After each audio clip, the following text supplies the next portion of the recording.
Hi everyone, I'm Dr. Sahil Mehta, Additional Professor in the Department of Neurology at PGI Chandigarh. So, how do you initiate treatment in Parkinson's disease? So, the foremost goal of the treatment is to improve the quality of life of the patient, and it depends on the functional limitations of the patient. At present, there is no treatment available which slows down or halts the progression of the disease, only it provides symptomatic benefit. The various drugs which are available include levodopa, dopamine agonists like pramipexole, ropinirole, MAO-B inhibitors, razagiline, safinamide, and trihexyphenidyne.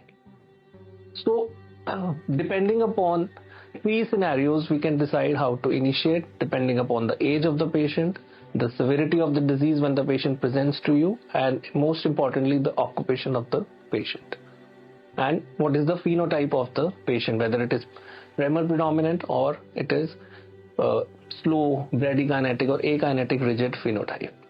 So firstly, coming to the young onset patients, usually if the disease is mild and the patient is of less than 40 years of age, we tend to start on dopamine agonists. But however, it has been seen that as the disease progresses, these patients do require levodopa within a few years of in addition to dopamine agonists for their motor control. Secondly, if the patient is elderly, more than 60 years of age, the drug of choice remains levodopa.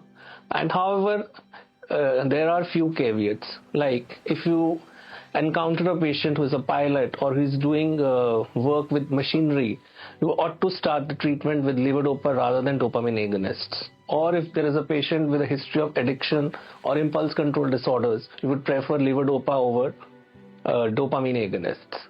And finally, in cases of tremor predominant Parkinson's disease, trihexyphenidyl has a role, but you tend to avoid it in more than 60 years of age as it can cause confusion and cognitive decline. So in the end, I would like to emphasize that no size fits all approach does not apply here.